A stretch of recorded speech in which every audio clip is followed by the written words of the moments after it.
প্রিয় ভাইরা, আপনারা জানেন যে আমি প্রতি বিভাগে একবার করে সফর করছি। তো সেই সুবাদে রংপুর বিভাগের প্রোগ্রামটা আমি লালমনিরহাটে দিয়েছি এবং আমি আশ্বস্ত হয়েছিলাম যে লালমনিরহাটের প্রোগ্রাম খুবই গুছালো হবে, সুষ্ঠু হবে, শান্ত হবে। সেটার নমুনা আলামত আমি দেখতে পাচ্ছি, আলহামদুলিল্লাহ। সবাই খুবই সুশৃঙ্খল, লক্ষ লক্ষ তাওহিদি জনতা। পেছনে অনেকে জায়গা পায় নাই, কিন্তু কোনো আওয়াজ নাই, সবাই দাঁড়িয়ে আছে। এলইডি স্ক্রিন আছে, আপনারা স্ক্রিনে দেখতে পাচ্ছেন।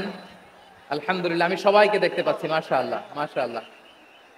শান্ত হয়ে শান্ত হয়ে আপনারা বসুন। অল্প কিছু সময় কথা বলার সুযোগ আমি পাবো, যেহেতু আমি হেলিকপ্টারে করে এসেছি। হেলিকপ্টারগুলোর আবার একটা পলিসি আছে, সানসেটের আগে, সূর্য ডোবার আগে তাদেরকে এয়ারপোর্টে আবার ল্যান্ড করতে হয়। এখানে 3:30টার মধ্যে আমাকে উঠে যেতে হবে। আমি যদি বারবার আপনাদেরকে থামাতে থাকি, শান্ত হতে বলি এবং এগুলোতেই যদি আমরা সময় নষ্ট করে ফেলি, তাহলে এই যে বিশাল মহাসমাবেশ, বিশাল আয়োজন, যেখানে দু চারটা আমি বার্তা দিতে চাই, এগুলো ব্যাহত হবে। লালমনিরহাটের ছেলেরা খুব ভদ্র, শান্তশিষ্ট। আসার পর থেকে আমাকে রিসিভ করা থেকে শুরু করে, স্টেজে আনা থেকে শুরু করে, এবং আলহামদুলিল্লাহ তরুণ জেনজি শ্রোতাদেরকে আমি দেখতে পাচ্ছি, তারা খুবই কোঅপারেটিভ। সহযোগিতা করার, কোঅপারেট করার, অ্যাসিস্ট করার মানসিকতা আমার ভাইদের আছে, আলহামদুলিল্লাহ, আলহামদুলিল্লাহ। আমি চাইবো আমরা একটু নীরব, নিস্তব্ধ পরিবেশ তৈরি করার একটু চেষ্টা করব। প্রচন্ড রোদ, আপনাদের যেমন কষ্ট হচ্ছে আমারও কষ্ট হচ্ছে। ওনারা বলেছিল স্টেজকে সরাবে, উপরে পর্দা দিবে। আমি বললাম দরকার নাই, দরকার নাই। যে যেই পরিস্থিতিতে আছি আমরা বসি, শান্ত হইতে হবে। এখানে আমি শান্ত হইতে বলবো, ভলান্টিয়ার্সরা মাইক নিয়ে শান্ত হইতে বলবে, আমাদের সম্মানিত উপস্থাপক উনি শান্ত হইতে বলবে। এগুলোর অপেক্ষায় না থেকে নিজ দায়িত্বে, নিজ দায়িত্বে আমরা সবাই শান্ত থাকি, যাতে লালমনিরহাটের এই প্রোগ্রাম একটা ইতিহাস হয়ে থাকে বাংলাদেশে। ঠিক কিনা বলেন? যখন আমি সময় দিব, শাউট করতে বলবো, নয়েজ করতে বলবো, তখন নয়েজ করতে হবে আওয়াজ করে। আর যখন কথা বলবো তখন একেবারে চুপ থাকতে হবে, একেবারে চুপ। মাশাআল্লাহ, হ্যাঁ ঠিক আছে, একেবারে চুপচাপ, একেবারে চুপচাপ থাকতে হবে। ধুলা উড়ানো যাবে না, সামনে আগানো যাবে না। নিজের নিজের সুবিধা, নিরাপত্তা বুঝতে হবে। এটা কোনো রাজনৈতিক সমাবেশ না। এখানে লাফালাফি, চিৎকার চেঁচামেচি, হাত দেখানোর দরকার নাই। হাত দেখানোর পর্ব শেষ। এখানেও ঠান্ডা হয়ে গেছে, মাশাআল্লাহ। হ্যাঁ, মাশাআল্লাহ। আমাদের ভলান্টিয়ার্স ভাইরা, আমাদের স্বেচ্ছাসেবক ভাইরা, আইন শৃঙ্খলা রক্ষাকারী ভাইরা অনেক চেষ্টা করতেছে, মাশাআল্লাহ। Very good. I am very happy to C this scenario, মাশাআল্লাহ, আলহামদুলিল্লাহ। আমি একটু দেখতে চাই যে রংপুর বিভাগের কে কোন জেলা থেকে আপনারা এসছেন। কুড়িগ্রাম থেকে কারা এসছেন দেখি, কুড়িগ্রাম। মাশাআল্লাহ, মাশাআল্লাহ। আচ্ছা, গাইবান্ধা জেলার কে আসছেন? গাইবান্ধা, মাশাআল্লাহ। ঠাকুরগাঁও, ঠাকুরগাঁও অনেকে আসছেন। দিনাজপুর জেলা থেকে, মাশাআল্লাহ। নীলফামারী, ঠিক আছে, ফি আমানিল্লাহ। পঞ্চগড় অনেক আসছে। রংপুর, রংপুর,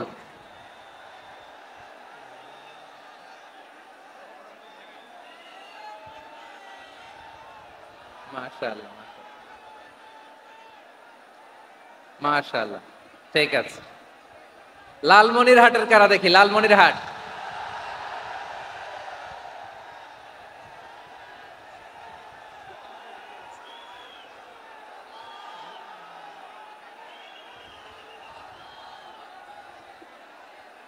মাশাআল্লাহ, মাশাআল্লাহ, মাশাআল্লাহ।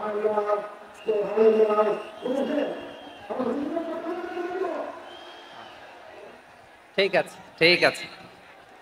আচ্ছা, এই রংপুর বিভাগের বাইরে থেকে অন্য জেলার কারা কারা আসছেন দেখি। তাও আছে অনেকে, মাশাআল্লাহ, ঠিক আছে, ঠিক আছে। আজকের প্রোগ্রামে উপস্থিত আছেন প্রধান অতিথি হিসেবে অধ্যক্ষ আসাদুল হাবিব দুলু ভাই, সাংগঠনিক সম্পাদক বিএনপি, জাতীয় নির্বাহী কমিটির সভাপতি, জেলা বিএনপি লালমনিরহাট। বিশেষ অতিথি হিসেবে আমাদের অনেক ভাইরা এসছেন, সবাইকে শুকরিয়া জানাই। সভাপতিত্ব করছেন জনাব আব্দুল হাকিম। আইন শৃঙ্খলা বাহিনী, প্রশাসন, ভলান্টিয়ার্স শুনেছি আমি প্রায় 5,000 ভলান্টিয়ার্স আপনারা নিয়োগ দিয়েছেন, আলহামদুলিল্লাহ আলহামদুলিল্লাহ। অনেক গোছালো প্রোগ্রাম। আমার প্রাণ ঢালা ভালোবাসা জানবেন, আমার হৃদয়ের গহীন থেকে ভালোবাসা নিবেন, শুভেচ্ছা জানবেন সবাই। ঠিক আছে ঠিক আছে। প্রিয় ভাইরা, আমরা আর কাল বিলম্ব না করে মূল আলোচনায় চলে যেতে চাই। আজকে যে টপিকের উপর আমি কথা বলবো, টপিকটা হচ্ছে peaceful coexistence and communal harmony, শান্তিপূর্ণ সহাবস্থান এবং সাম্প্রদায়িক সম্প্রীতি। আমাদের বাংলাদেশে সাম্প্রদায়িক সম্প্রীতি আছে না নাই? আবহমান কাল থেকে আমরা মুসলিম, হিন্দু, বৌদ্ধ, খ্রিস্টান, পাহাড়ি, নৃগোষ্ঠী মিলেমিশে একাকার, আমরা সবাই মিলে বাংলাদেশ। আওয়াজ করে বলেন ঠিক কিনা?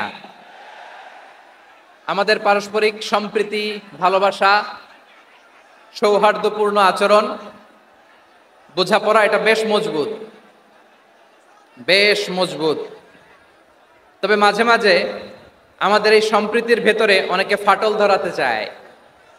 আমরা যে সুখে আছি, শান্তিতে আছি, এটা অনেকের ভালো লাগে না, ঠিক কিনা বলেন? আমাদের মধ্যে সাম্প্রদায়িক সম্প্রীতি, সৌহার্দ্যপূর্ণ আচরণ, ভালোবাসা, এটা আবহমান কাল ধরে আছে। তার প্রমাণ, আমরা তাফসিরুল মাহফিলের আয়োজন করলে আমাদের হিন্দু ভাইরা ডিস্টার্ব করে না, ঠিক কিনা? এবং আমি যদি বলি হাত তোলেন, হিন্দু ধর্মের কারা কারা এসেছেন, কত শত কত হাজার যে হাত উঠবে, আপনি অবাক হয়ে যাবেন। আমি চাচ্ছি না হাত উঠাতে। খুলনাতে সর্বশেষ যে আমি প্রোগ্রাম করে গেলাম, সেখানে কয়েকশো হিন্দু ভাই আসছে আমাদের আলোচনা শুনতে, আলহামদুলিল্লাহ। অনেক বৌদ্ধরা আসে, অনেক খ্রিস্টানরা আসে। এবার সফরেও অনেক হিন্দু ভাইরা আমার সাথে দেখা করেছে। তারা বলেছে, হুজুর আমরা আপনার আলোচনা শুনি, আলহামদুলিল্লাহ বলেন।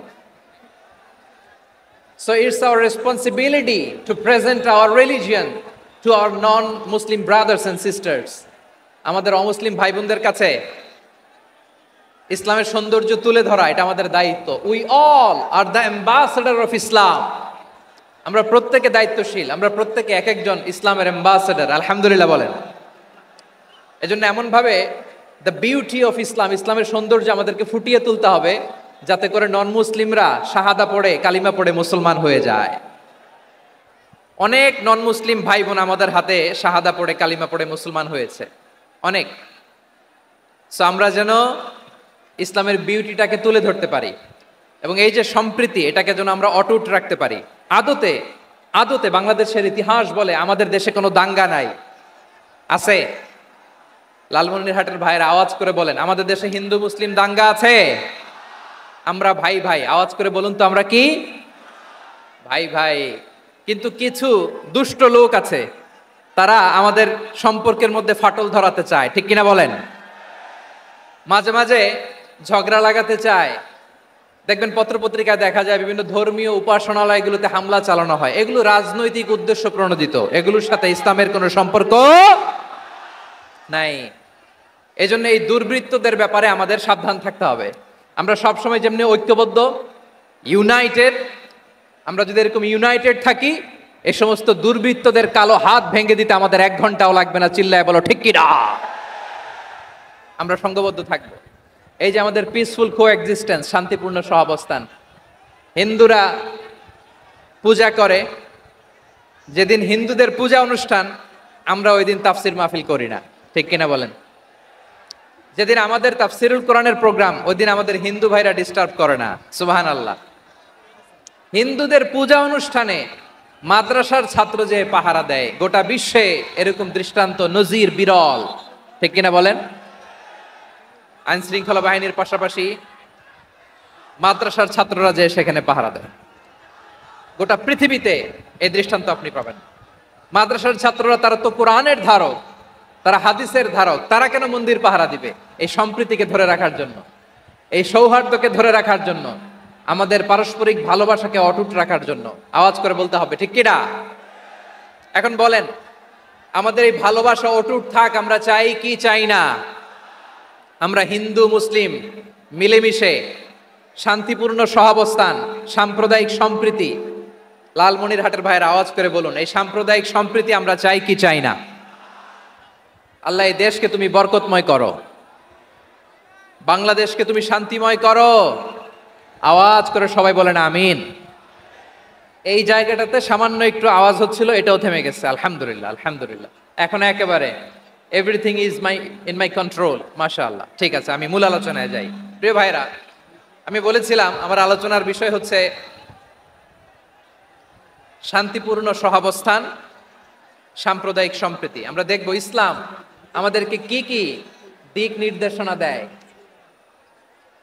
শান্ত হইতে হবে, খরগোশের কানের মতো কান দুটো আমার দিকে করে রাখেন। আমি এখনো উঠে যাব, হাত নাড়ায় লাভ নাই, আমি উঠে যাব। তাকায় থাকো আর কান খাড়া, আওয়াজ হবে না। হ্যাঁ, মাশাআল্লাহ মাশাআল্লাহ, ঠিক আছে। আমরা দেখব যে রাসূল সাল্লাল্লাহু আলাইহি ওয়াসাল্লাম এই পিসফুল কোএক্সিস্টেন্সের জন্য আমাদের কি শিখিয়েছেন, কি কি গাইডলাইন দিয়েছেন। আমরা 1 2 3 4 করে এগুলো আপনাদের সাথে শেয়ার করব।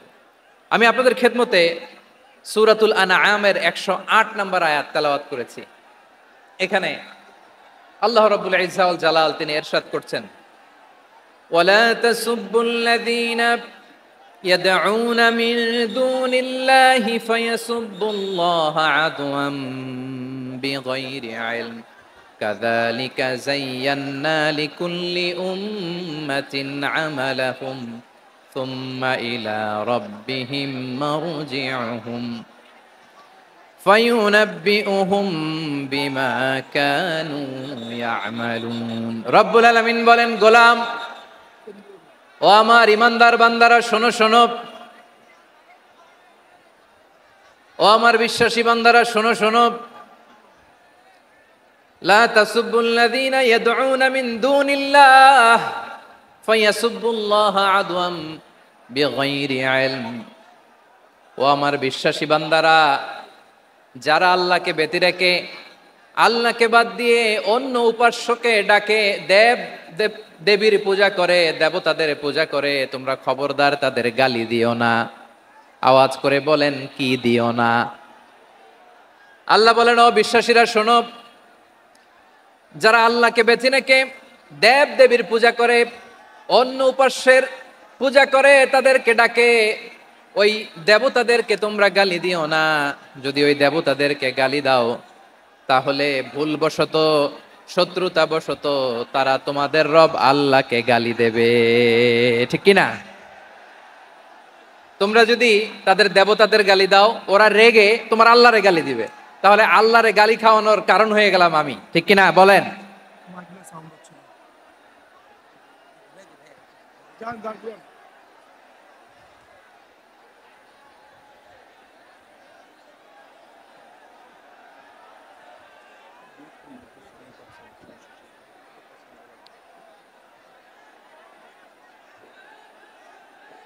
সম্মানিত ভাইয়েরা, এত বিশাল প্রোগ্রাম, মাইকের একটা সেটআপ থাকে, তারগুলো অনেক সময় নড়ে যায়, ধাক্কা ধাক্কিতে ডিসপ্লেস হয়, একটু ঝামেলা হবে।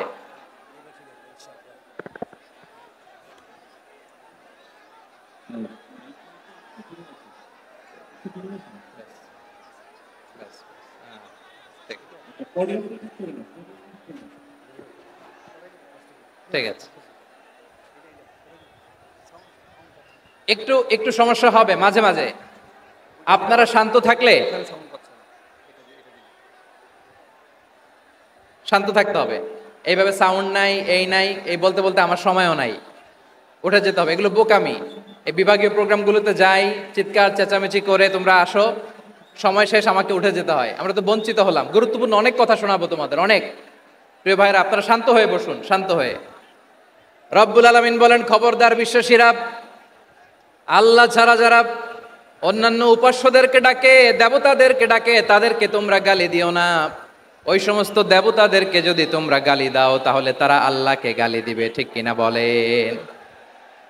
আমরা দেবতাদের গালি দিলে ওরা আল্লাহকে গালি দিবে। রব্বুল আলামিন বলেন, খবরদার দেবতাদেরকে গালি দিও না, তাহলে ওরা তোমার রব আল্লাহরে গালি দেবে। প্রতিটি জাতির জন্য তাদের কাজকে আমি আল্লাহ সুশোভিত করে রেখেছি, তারা সবাই একদিন আমার কাছেই ফিরে আসবে। এরপর আমি রব্বুল আলামিন তাদের আমলনামা তাদেরকে জানিয়ে দেব। সুবহানাল্লাহ পড়ে। প্রিয় ভাইয়েরা, আল্লাহ তাআলা বলেছেন, খবরদার গালি দিও না। আদেশটা কার? আওয়াজ করে বলেন তো। হিন্দুদের দেবতা দেবদেবীদেরকে গালি দেওয়া যাবে না। আওয়াজ করে বলুন প্রিয় ভাইরা, এই আদেশটা কার? এই আপনাদের গলার আওয়াজ। অন্য ধর্মের দেবতাদেরকে যে গালি দেওয়া যাবে না, এই আদেশটা কার? আরো জোরে বলুন কার? গালি দিবেন কোন দেবতাকে? দিবেন? যদি দেন তাহলে ওরা আল্লাহরে গালি দিবে, তাহলে আল্লাহরে গালি খাওয়াইলো কে? আপনি। ঠিক কিনা বলেন? আমি আল্লাহকে গালি খাওয়ানোর কারণ হলাম, কারণ আমি যদি গালি না দিতাম ওরা আমার রবকে গালি দিত না। আওয়াজ করে বলেন ঠিক কিনা? তাহলে প্রিয় ভাইয়েরা, ইসলাম আমাদেরকে শিখায়, সূরাতুল আনআমের 108 নম্বর আয়াত থেকে আমরা বুঝলাম কোন ধর্মকে ছোট করা যাবে না। অন্য ধর্মকে ছোট করা মানে ইসলামকে ছোট করা। অন্য ধর্মের দেবতাকে গালি দেওয়া মানে আল্লাহকে গালি খাওয়ানো। আওয়াজ করে বলেন ঠিক কিনা?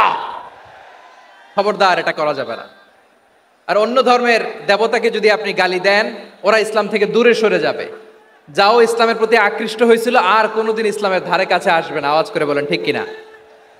এজন্য কখনো কোনোদিন অন্য ধর্মের দেবতাদেরকে গালি দেয়া যাবে না। অন্য ধর্মের কোনো দেবতাদেরকে আমরা গালি দিব না, গালি দিব না, বরং ইসলামের beauty, the beauty of Islam, ইসলামের সৌন্দর্যকে আমরা তুলে ধরবো। আমরা যদি বিশ্বনবী সাল্লাল্লাহু আলাইহি ওয়াসাল্লামের জীবনের দিকে তাকাই, তাহলে আমি দেখব বিষ্ণু ইসলাম মক্কাতে কিংবা মদিনাতে অন্য ধর্মের লোকদের সাথে খুব পিসফুলি লাইফ লিড করেছেন। হোক মুশরিক, হোক খ্রিস্টান, হোক ইহুদি, বিশ্বনবী সবার সাথে মিলেমিশে ছিলেন। আলহামদুলিল্লাহ বলেন। ইসলাম হচ্ছে পিসফুল রিলিজিয়ান। অন্য ধর্মের প্রতি সহনশীলতার সবক ইসলাম আমাদেরকে দেয়। কিন্তু প্রতিটি মুসলিমের এটা মনে রাখতে হবে, আল্লাহর কাছে পছন্দনীয় গ্রহণযোগ্য ধর্ম, জীবনাদর্শ একটি, সেটা হচ্ছে ইসলাম। আওয়াজ করে বলেন সেটা কি? লালমনিরহাটের ভাইয়েরা আওয়াজ করে বলুন, আল্লাহর কাছে মনোনীত ধর্ম একটি, সেটা কি? এজন্য রব্বুল আলামিন বলেন, ইন্নাদ-দীনা ইনদাল্লাহিল ইসলাম, আল্লাহর কাছে মনোনীত গ্রহণযোগ্য অ্যাকসেপ্টেড ধর্ম মতাদর্শ একটা, সেটা হলো ইসলাম। ইসলাম ছাড়া অন্য কোনো ধর্ম যদি কেউ তালাশ করে, তার ওই ধর্ম আল্লাহ গ্রহণ করবে না। ওমাই ইয়াবতাগি গায়রাল ইসলামি দীনান ফালাই ইউকবালা মিন ওয়া হুয়া ফিল আখিরাতি মিনাল খাসিরিন। Whoever seek anything except Islam, that won't be accepted from him, and he will be loser in the day of judgment. কিয়ামতের দিন ইসলাম ছাড়া কেউ যদি অন্য কোনো ধর্ম তালাশ করেছে দুনিয়াতে, তার এই মতাদর্শ গ্রহণ করা হবে না। and he will be loser, সে হবে লুজার, ক্ষতিগ্রস্ত। হাই হাই কোম্পানির ম্যানেজার, ওর আমও শেষ, সালাও শেষ। আওয়াজ করে বলেন ঠিক কি না? এজন্য ইসলাম পেয়ে আমরা খুশি না বেজার? প্রত্যেক নামাজ শেষে আমরা আল্লাহরে বলি, আল্লাহ রাদিতু বিল্লাহি রাব্বা ওয়া বিল ইসলামি দীনা ওয়া বি মুহাম্মাদিন নাবিয়ান ওয়া রাসূলা। ও আল্লাহ, তোমারে রব হিসেবে পেয়ে আমরা খুশি। ও আল্লাহ, ইসলামকে ধর্ম হিসেবে পেয়ে আমরা খুশি। বিশ্বনবীকে আমাদের রাসূল পেয়ে আমরা খুশি। ঠিক কিনা বলেন? ইসলাম ছাড়া অন্য কোনো ধর্ম আমরা গ্রহণ করব না। ঠিক কিনা বলেন? আল্লাহর কাছে অ্যাকসেপ্টেড রিলিজিয়ান একটা, সেটা ইসলাম। তো বিশ্বনবী সাল্লাল্লাহু আলাইহি ওয়াসাল্লাম মক্কাতে কিংবা মদিনাতে খুব পিসফুলি এক্সিস্ট করেছেন, যে কোনো ধর্মের সাথে মিলেমিশে চলেছেন। তার প্রমাণ আমরা যদি রাসূল সাল্লাল্লাহু আলাইহি ওয়াসাল্লামের বায়োগ্রাফির দিকে তাকাই, তাহলে দেখব তিনি মুশরিকদের সাথে পিস ট্রিটি করেছেন, শান্তি চুক্তি, পিস ট্রিটি, পিস এগ্রিমেন্ট। আপনারা হুদাইবিয়ার সন্ধির নাম শুনেছেন? আমার লালমনিরহাটের কলিজার টুকরা ভাইয়েরা, হুদাইবিয়ার সন্ধির নাম আপনারা শোনেন নাই? 6ষ্ঠ হিজরিতে বিষ্ণু ইসলাম মুশরিকদের সাথে এই ট্রিটি করেছেন, চুক্তি। কাদের সাথে? মুশরিকদের সাথে। আমরা তো মুসলমান বসতে পারি না। আমরা দুই মুসলিম ভাই একসাথে বসে চা খেতে পারি না, গল্প করতে পারি না। বিষ্ণু ইসলাম মুশরিকদের সাথে ট্রিটি করেছেন, হুদাইবিয়ার সন্ধি। এই সন্ধির আগে মক্কা থেকে কেউ মদিনায় যেতে পারে না, মদিনা থেকে কেউ মক্কায় যেতে পারে না। কিন্তু এই সন্ধির পরে ট্রাফিক স্বাভাবিক হয়ে গেল। মক্কার লোকেরা মদিনায় আসতে পারে, মদিনার লোকেরা মক্কায় আসতে পারে। এটাকে বলে সুলহে হুদাইবিয়া। The peace agreement of Hudaibiya, শান্তি চুক্তি। আমরা পৃথিবীতে এখন অনেক শান্তি চুক্তির নাম শুনি, এগুলো সব the piece treaty of Hudaibiya থেকে কপি করা। আল্লাহু আকবার। তাহলে বিশ্বনবী সাল্লাল্লাহু আলাইহি সাল্লাম তিনি যে শান্তিপূর্ণ সহাবস্থানে বিশ্বাসী ছিলেন, মুসলমানেরা যে অন্য ধর্মের প্রতি সহনশীল তার প্রমাণ হচ্ছে এই পিস ট্রিটি। শুধু তাই নয়, মাইকের সাউন্ডটা একটু বাড়াই দিতে হবে, খুব দুর্বল, একটু মজবুত করতে হবে, আর একটু ক্লিন করতে হবে, আর সবগুলা জায়গায় সাউন্ড যাচ্ছে কিনা একটু ক্রস চেক করতে হবে। হ্যাঁ, পাবেন পাবেন, দিচ্ছে mic operator, he is trying his level best, দিচ্ছে। মাইক অপারেটর যিনি আছেন, প্রতিটি জায়গায় প্রতিটি সাউন্ড বক্সে যেন আওয়াজ পাওয়া যায়, একটু ক্রস চেক করেন, সাউন্ডটাকে একটু স্ট্রং করে দেন। হ্যাঁ ঠিক আছে, মাশাআল্লাহ। এদিকে তাকান, এদিকে। মক্কার পার্ট গেল, পিস এগ্রিমেন্ট করলেন, শান্তি চুক্তি। বিষ্ণু ইসলাম মদিনায় যে কি করলেন? মদিনায় যে বিষ্ণু ইসলাম মদিনা চার্টার করলেন, মদিনা সনদ, সাহিফাতুল মদিনা, এটার বলে মদিনা চার্টার। এই যে ওয়েস্টে, ইউরোপে, আমেরিকাতে তারা অনেক চার্টার করে, এই সব চার্টার মদিনা চার্টার থেকে কপি করা। আওয়াজ করে পড়েন সুবহানাল্লাহ। বিষ্ণু ইসলাম মদিনায় গেলেন, মদিনাতে মুসলিম, মুশরিক, ইয়াহুদি, এই তিন ধর্মের লোক মিলে সব স্টেক হোল্ডার যারা আছে সবাইকে নিয়ে বিষ্ণু ইসলাম মদিনা চার্টার করলেন, মদিনা সনদ। পড়েন সুবহানাল্লাহ। শুধু তাই নয়, মক্কাতে বিশ্বনবী পিস এগ্রিমেন্ট করলেন, শান্তি চুক্তি মুশরিকদের সাথে। মদিনাতে যে বিশ্বনবী মদিনা চার্টার করলেন, মদিনা সনদ করলেন ইহুদিদের সাথে। আবার মদিনাতে বিশ্বনবী ইহুদিদের সাথে পিস ডায়ালগ করলেন, ইন্টারফেথ ডায়ালগ করলেন, আন্তধর্মীয় সংলাপ করলেন, যেই সংলাপের মূল ভিত্তি ছিল তাওহীদ। মূল ভিত্তি ছিল কি? তাওহীদ। বিশ্বনবী ইহুদিদেরকে ডাকলেন, আহ্বান করলেন, কুল ইয়া আহলাল কিতাবি তাআলাউ ইলা কালিমাতিন সাওয়াইন বাইনানা ওয়া বাইনাকুম আল্লা না'বুদা ইল্লাল্লাহ ওয়ালা নুশরিকা বিহি শাইআন ওয়ালা ইয়াত্তাখিযা বা'দুনা বা'দান আরবাবাম মিন দুনিল্লাহ فإن تولوا فقولوا اشهدوا بأننا مسلمون। সুবহানাল্লাহ পড়েন। বিশ্বনবী মদিনার ইহুদিদের ডেকে বললেন, ও ইহুদিরা, শোনো শোনো,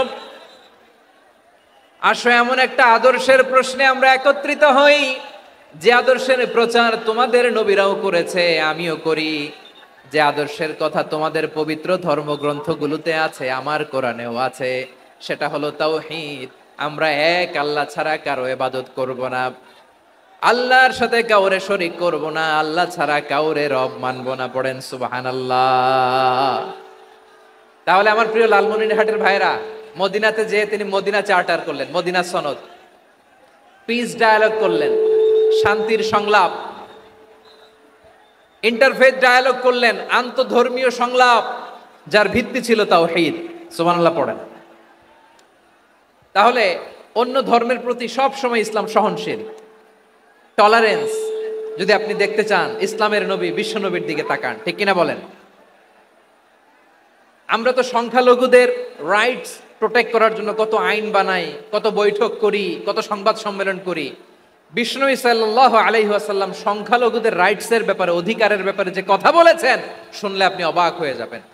বিশ্বনবী বলেন, আলা মান যালামা মুআহাদান আও ইনতাকাসাহু আও কাল্লাফাহু ফাওকা তাআতিহি আও কাল্লাফাহু ফাওকা তাকাতিহি আও আখাযা মিনহু শাইআন বিগাইরি তিবি নাফসিন ওয়া আনা হাজিজুহু ইয়াউমাল কিয়ামা। খবরদার, জেনে রেখো, কেউ যদি কোনো সংখ্যালঘুর উপরে অত্যাচার করে, কোনো সংখ্যালঘুর প্রাপ্য থেকে যদি কেউ কাউকে ঠকায়, সংখ্যালঘুর উপর যদি কেউ কষ্ট দেয়, কোনো সংখ্যালঘুর সম্পদ যদি কেউ জোর করে কেড়ে নেয়, আমি কিয়ামতের দিন বিশ্বনবী ওই সংখ্যালঘুর পক্ষে আর ওই মুসলমানদের বিপক্ষে বাদী হয়ে দাঁড়াবো।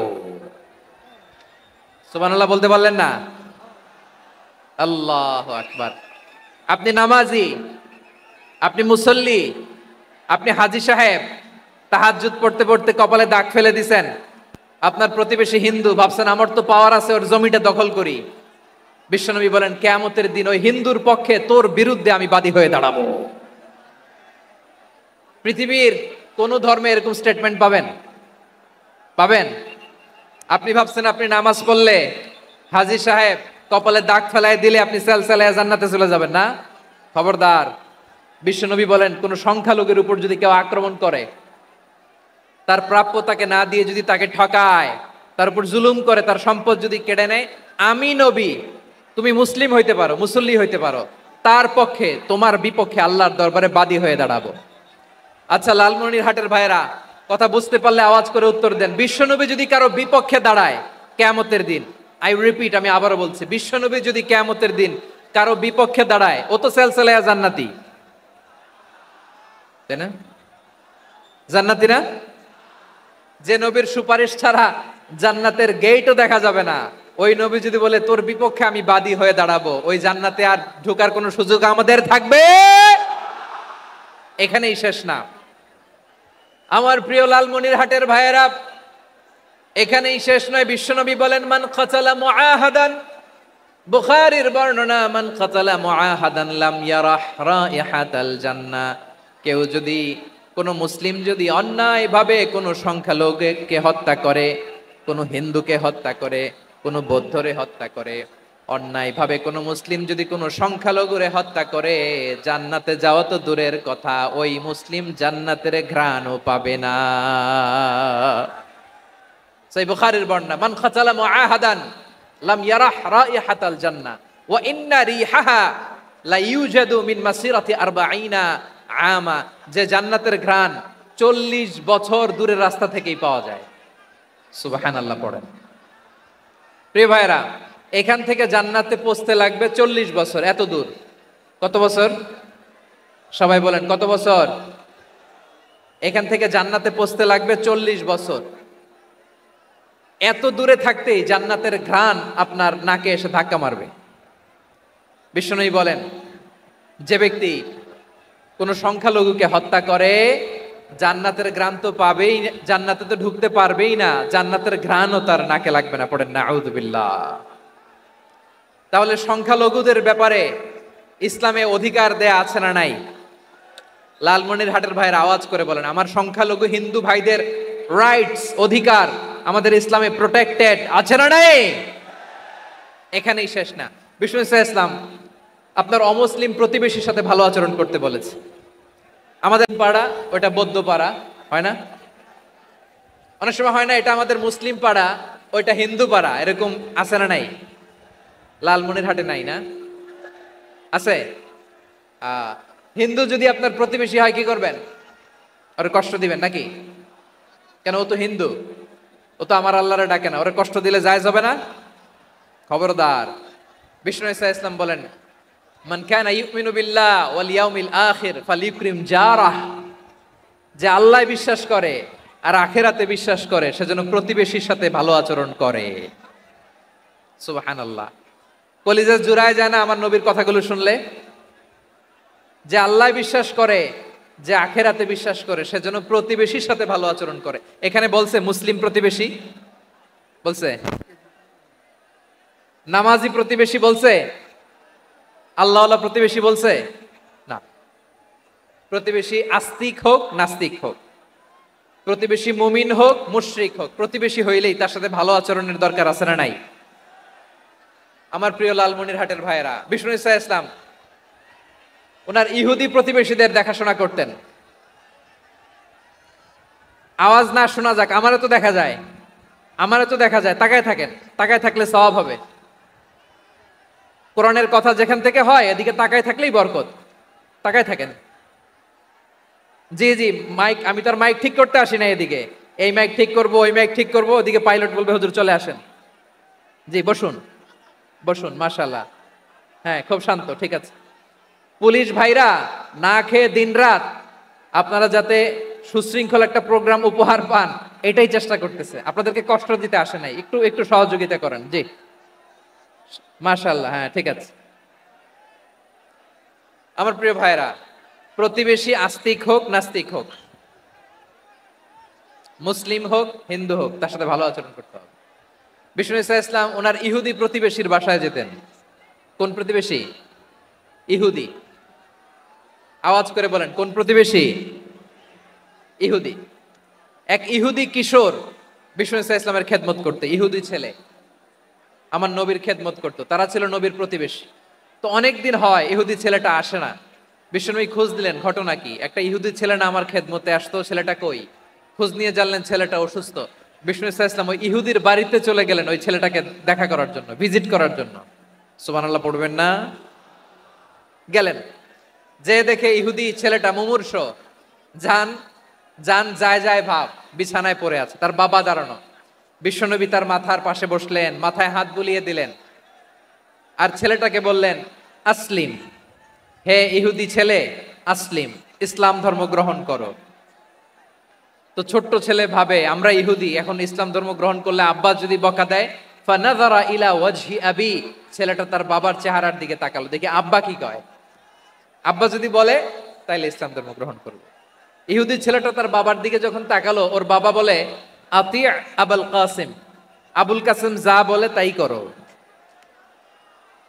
আবুল কাসিম হচ্ছে বিষ্ণু ইসা ইসলামের একটা কুনিয়াত, উপনাম। আমার রাসূলের বড় ছেলের নাম ছিল কাসেম। যেমন দেখবেন আমাদের এলাকায় কারো ছেলের বড় ছেলের নাম যদি হয় আব্দুল্লাহ, এরা আব্দুল্লাহর বাপ বলে ডাকে।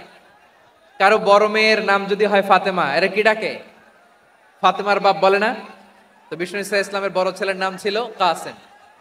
ইহুদি বাবা বলল, আতি আবুল কাসেম, আবুল কাসেম যা বলে তাই শোনো, মানে মোহাম্মদ যা বলে তাই শোনো। এই কথা শুনে ছেলে সাহস পাইছে, ছেলে আবার পড়তে আরম্ভ করলো, আশহাদু আল্লাহ ইলাহা ইল্লাল্লাহ ওয়া আশহাদু আন্না মুহাম্মাদার রাসূলুল্লাহ, পড়েন আল্লাহু আকবার। বিশ্বনবীর আহ্বান শুনে ওই আহ্বানে সাড়া দিয়ে ইহুদি ছেলে শাহাদা পড়ে মুসলমান হয়ে গেল। তার হৃদয়টার ইমানের নূর দিয়ে আলোকিত করে দিল কে? প্রিয় ভাইরা, এবার রাসূল সাল্লাল্লাহু আলাইহি ওয়াসাল্লাম বের হয়ে আসলেন ঘর থেকে, আর বললেন, আলহামদুলিল্লাহিল্লাযী আনকাযাহু মিনান নার, প্রশংসা সে আল্লাহর, যে আল্লাহ জাহান্নামে চলে যাচ্ছিল প্রায় এমন একটা লোককে মুহূর্তের মধ্যে কালেমায়ে শাহাদাতের বদৌলতে জান্নাতি বানায় দিলেন। আওয়াজ করে পড়েন সুবহানাল্লাহ। এই হাদিস থেকে আমরা কি শিখলাম? What is the moral of the story? এক নম্বর স্টোরি হলো, প্রতিবেশী ইহুদি হোক হিন্দু হোক, যাবেন, সুসম্পর্ক রাখবেন, উপহার দিবেন, বিপদে পাশে দাঁড়াবেন, তাইলেই তো আপনাদের প্রতি, মুসলমানদের প্রতি তারা আকৃষ্ট হবে, ঠিক কিনা বলেন? আপনি যদি হিন্দুদের সাথে বৌদ্ধদের সাথে নাই মিশেন, নাস্তিকের কাছে নাই যান, তো ইসলামের সৌন্দর্যটা ওরা বুঝবে কেমনে? আমার অনেক হিন্দু পরিচিত ভাই আছে, ওরা আমাদের ইফতারির প্রোগ্রামে এসে একসাথে ইফতারি করে। অনেক মদখোর আমার সাথে বসে একসাথে ডিনার করে, হাফ প্যান্ট পরা, গলায় স্বর্ণের চেইন, হাতে স্বর্ণের ব্রেসলেট, আইসা আমার সাথে ডিনার করছে, আছে এরকম। গাঁজাখোর, আমি বলি আসো, welcome, welcome to my dinner, আসো বসো। বসলেই তো আমি ওর ডিএনএ, চিন্তার ডিএনএ চেঞ্জ করে দেওয়ার সুযোগ পাবো, চিল্লায় বলো ঠিক কিনা? আসতে হবে আমার কাছে। Our door is open, the door of Islam is open 24/7। সব সময় আমাদের ইসলামের দরজা আমার অমুসলিম ভাইদের জন্য খোলা আছে না নাই? এই হাদিস থেকে দুইটা শিক্ষা। এক নম্বর শিক্ষা, প্রতিবেশী মুসলিম হোক অমুসলিম হোক, যান, অসুস্থ হইলে একটু আপেল নিয়ে যান, আঙ্গুর নিয়ে যান, কমলা নিয়ে যান, তাদের সাথে ভালো আচরণ করেন।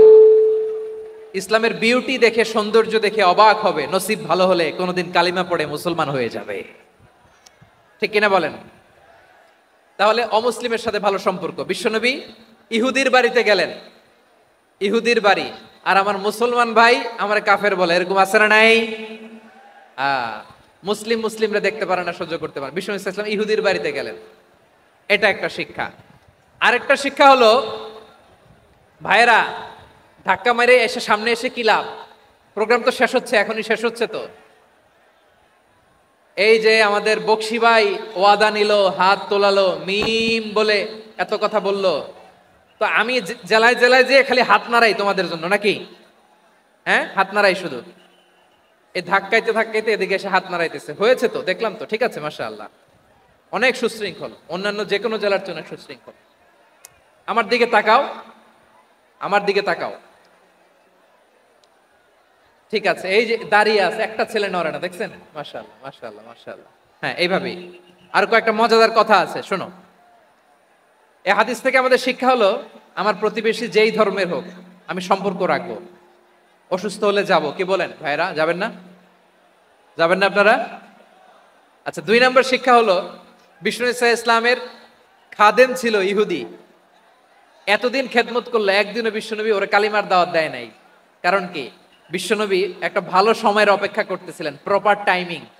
দায়ীর কাজ হচ্ছে দাঈ ইলাল্লাহ, সে হচ্ছে সুযোগ সন্ধানী।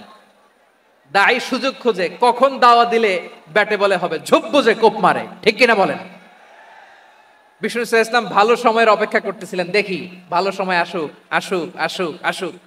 আস্তে আস্তে এমন সময় আসছে, ছেলে এবার মুমূর্ষ। অসুস্থ ব্যক্তির হৃদয় অত্যন্ত নরম থাকে।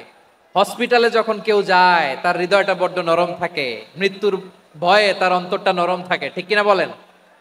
এই প্রপার টাইমিং এর অপেক্ষা করতেছিলেন। যখনই টাইমিং পেয়েছেন, দাওয়াত দিলেন, পড়ো লা ইলাহা ইল্লাল্লাহ, সুবহানাল্লাহ পড়েন সবাই। তাহলে ইসলাম অমুসলিম প্রতিবেশীর সাথে ভালো আচরণ করতে বলে। ইসলাম অমুসলিম মাতা পিতার সাথেও ভালো আচরণ করতে বলে। মাতা পিতা যদি অমুসলিম হয় তারে ফেলে দিতে পারবেন? পারবেন? আমার লালমনিরহাটের ভাইয়েরা, অনেক হিন্দু ছেলে আমাদের হাতে শাহাদা পড়ে মুসলিম হয়, কিন্তু ওর মা মুসলমান হয় নাই, বাবাও হয় নাই, এরকম আছে না নাই? তো ও হয়েছে মুসলিম, মা বাপ হিন্দু, এখন মা বাপ কি বাদ? হ্যাঁ, মা বাপ বাদ দেয়া যাবে? যেই মা আপনারে 9 মাস 8 মাস পেটে ধারণ করলো, আপনার মায়ের নার ছেঁড়া ধন, আপনি ওই মারে বাদ দিতে পারবেন? যেই মায়ের বুকের তাজা দুধ খেয়ে আপনি আজকে বাড়ন্ত তাজা তরতাজা, ওই মারে বাদ দেয়া যাবে? মায়ের এক ধারে দুধের দাম, কাটিয়া গায়ের চাম, পাপুষ বানাইলে ঋণের শোধ হবে না, এমন দরদি ভাবে কেউ হবে না আমার মাহা গো। মায়ের এক ধারে দুধের দাম, কাটিয়া গায়ের চাম, পাপুষ বানাইলে ঋণের শোধ হবে না, এমন দরদি ভাবে কেউ হবে না আমার মাহা গো, ঠিক কিনা? মাকে তো বাদ দেয়া যায় না। وَقَضَى رَبُّكَ أَلَّا تَعْبُدُوا إِلَّا إِيَّاهُ وَبِالْوَالِدَيْنِ إِحْسَانًا। আল্লাহ বলে, অবধারিত 2টা ভার্ডিক্ট তোমাদের জন্য, এক আল্লাহর ইবাদত করবা আর মা বাবার প্রতি ইহসান করবা। আদেশটা কার? মা বাবার প্রতি ইহসান করতে হবে। আমার মা হিন্দু হোক, ভালো আচরণ করতে হবে, বৌদ্ধ হোক, ভালো আচরণ করতে হবে। আমার যে সমস্ত হিন্দু ভাইয়েরা মুসলিম হয়েছে, তোমাদের মা বাবা এখনো মুসলমান হয় নাই, তাদের সাথে ভালো আচরণ করতে হবে। আপনাদের খেদমত নিজে করতে হবে, অথবা খেদমতের ব্যবস্থা করাই দিতে হবে। মান্থলি যে খরচ লাগে এটা দিতে হবে। আরে তুমি এখন মুসলিম, তোমার মা বাবা হিন্দু, এখনই তো সুযোগ ইসলামের সৌন্দর্য দেখানোর। এখন মা বাবা যদি দেখে, আরে এটা হিন্দু থাকতে তো বদমাইশ ছিল, বেয়াদব ছিল, কি এমন ধর্ম সে গ্রহণ করলো যেটা গ্রহণের সাথে সাথে সে পাল্টে গেল? কি এমন ধর্ম সে গ্রহণ করেছে যেটা তার জীবনকে আলোকিত করে দিয়েছে? নসিব ভালো হইলে তারাও কালিমা পড়ে মুসলমান হয়ে যাবে। বিষ্ণু ইসা ইসলামের স্ত্রীর নাম ছিল আয়েশা রাদিয়াল্লাহু তাআলা আনহা, আবু বকর রাদিয়াল্লাহু তাআলা আনহুর মেয়ে। আবু বকর রাদিয়াল্লাহু তাআলা আনহুর আরেক মেয়ের নাম হচ্ছে আসমা। কি নাম? দুজনই আবু বকর রাদিয়াল্লাহু তাআলা আনহুর মেয়ে, আসমা আর আয়েশা। নাম দুটা কেমন লাগে? আসমা নামটা কেমন লাগে? আয়েশা নামটা কেমন লাগে? সবার ভালো লাগে নাই? নাম দুটো আপনাদের ভালো লাগে? লালমনিরহাটে অনাগত যদি কন্যা সন্তান হয়, যদি মনে চায় আসমা রেখে দিতে পারবেন, যদি মনে চায় আয়েশা রেখে দিয়েন। দেশে বিদেশে এয়ারপোর্টে রাস্তাঘাটে শুধু বলে, হুজুর একটা নাম দেন, আমার ছেলের একটা নাম দেন, মেয়ের একটা নাম দেন। তো আমার মনে আছে যশোরের 8 দিনের মাহফিলে আমি একটা দুইটা নাম দিয়েছিলাম। আজকে লালমনিরহাটের এই প্রোগ্রামে কন্যা সন্তান যদি হয়, 2টা নাম দিলাম, আসমা কিংবা আয়েশা। ইনশাআল্লাহ পড়েন। দুজন বোন, এক মায়ের না, বাবা এক মা দুজন। আয়েশা রাদিয়াল্লাহু তাআলা আনহার মায়ের নাম উম্মে রুমান, আর আসমা রাদিয়াল্লাহু তাআলা আনহার মায়ের নাম কুতাইলা বিনতে আব্দুল উজ্জা। আবু বকর রাদিয়াল্লাহু তাআলা আনহু 4টা বিয়ে করেছিলেন। তো একই ঘটনা ঘটেছে এই ফ্যামিলিতে। আসমা ইসলাম ধর্ম গ্রহণ করে মুসলিমা, কিন্তু তার মা কুতাইলা মুশরিকা। আই রিপিট, বোঝার জন্য আমি আবারও বলি, আসমা রাদিয়াল্লাহু তাআলা আনহা মুসলিমা, আর আসমার মা কুতাইলা, আওয়াজ করে বুঝে থাকলে বলেন, আসমার মা মুশরিকা। তার মানে মেয়ে মুসলিম, মা অমুসলিম, ভেজাল আছে না নাই? কিন্তু কুতাইলা আর ধৈর্য ধারণ করতে পারে না। নার ছেড়া ধন, কলিজার টুকরা ধন, কলিজার টুকরা সন্তান আসমারে দেখতে বড্ড মন চায়। সাইয়েদনা আসমা রাদিয়াল্লাহু তাআলা আনহা মক্কা থেকে হিজরত করে মদিনায় চলে গেলেন হুদাইবিয়ার পর। যখন মক্কা মদিনার ট্রাফিক স্বাভাবিক হলো, মক্কার লোক মদিনায় যায়, মদিনার লোক মক্কায় আসে। কুতাইলা কলিজার টুকরা সন্তান আসমারে দেখার জন্য কিছু উপহার নিয়ে বিশাল মরুপথ পাড়ি দিয়ে মক্কা থেকে মদিনায় যায়। সুবহানাল্লাহ বলেন। এখন মা আসছে মেয়ের সাথে দেখা করতে, মেয়ে তো আর দেখা দেয় না। মেয়ে ভাবছে আমার মা তো মুশরিকা, অপবিত্রা, তার সাথে কি দেখা দেয়া যাবে? বিশ্বনবীর দরবারে চলে গেলেন। সুবহানাল্লাহ বলেন। কি সৌভাগ্যবান ছিল তারা, মাসলা জানার দরকার হলেই নবীর দরবারে চলে যেত। ঘরে বউয়ের সাথে ঝগড়া হলে নবীর দরবারে চলে যেত। অনেক সাহাবী বলে আমার পেটে ক্ষুধা লাগলো আমি নবীর কাছে চলে যেতাম, কারণ নবীর চেহারার দিকে তাকালেই আমার পেটের ক্ষুধা মিটে যেত। সাইয়েদনা আসমা রাদিয়াল্লাহু তাআলা আনহা বিশ্বনবীর কাছে চলে গেলেন, যে বললেন ইয়া রাসূলুল্লাহ ইয়া হাবিবাল্লাহ ইন্না উম্মি কাদিমাতুন ইলাইয়া ওয়া হিয়া রাগিবা। আমার মা মক্কা থেকে অনেক দূর মরুর পথ পাড়ি দিয়ে উপহার সামগ্রী নিয়ে মদিনায় আমার সাথে দেখা করতে এসেছে গো নবী।